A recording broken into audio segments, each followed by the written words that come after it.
1986년 병인년은 발전의 싹이 움트는 때로 대한민국 운명의 여름이다. 원화 가치의 하락으로 현대자동차는 1986년 16.8만 대에 이어 1987년 26.3만 대를 미국 시장에 판다. 현대건설이 액면가의 70%의 프리미엄으로 상장되자 기업 공개가 늘어나며 우리 증시는 급상승을 시작한다. 주가지수가 1986년 150에서 1989년 1015까지 급등함에 따라 부동산 시장의 주택 가격과 전세 가격까지 들썩인다. 강남 개발로 부동산 시세 상승을 이끌다 멈춘 부동산 사이클이 다시 꿈틀댄다. 주택 공급이 부족하여 전세 가격이 치솟자 노태우 정부는 1989년 4월 주택 200만 호 건설 사업을 시행하여 제1기 신도시 건설에 들어간다. 서울 올림픽 특수화 수출의 급신장으로 생산 전반이 확대 재생산을 부추기며 한국 경제는 유례없는 호황을 이끈다.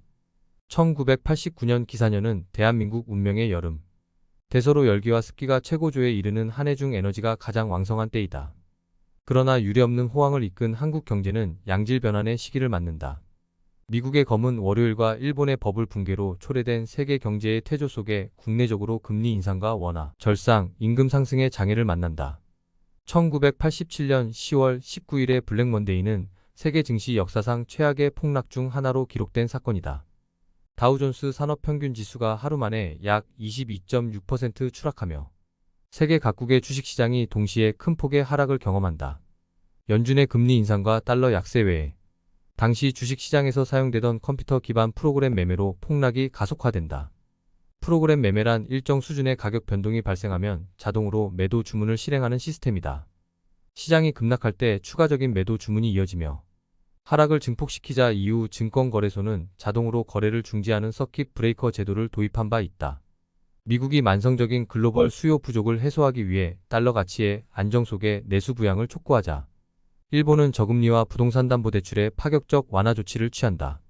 개인과 기업이 모두 투기에 뛰어들어 부동산 시장과 주식 시장에 광풍이 불며 거대한 버블이 형성된다. 1989년 12월 일본 니케이 225 지수는 38,957포인트까지 치솟으며 버블의 정점에 이른다. 한국 경제는 6월 항쟁 이후 민주화 운동의 영향으로 노동조합 수의 폭증을 마주한다. 임금 인상과 노동 조건 개선을 요구하는 목소리가 커지자 경제 성장률의 둔화와 인플레이션 압력 속에 실질 임금을 올리게 된다.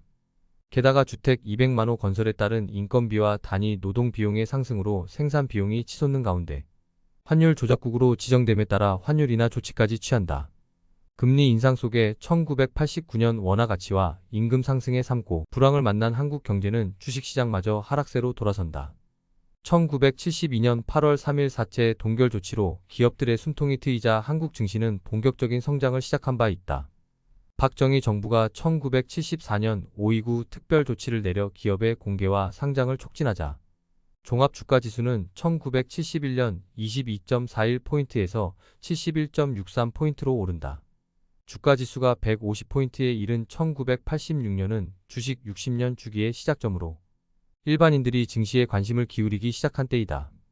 주가지수는 1989년 1015포인트까지 급등하지만 삼고 불황의 영향으로 1992년까지 하락을 멈추지 않는다. 1992년은 한국 주식시장이 외국인 투자자에게 처음으로 개방된 해이다.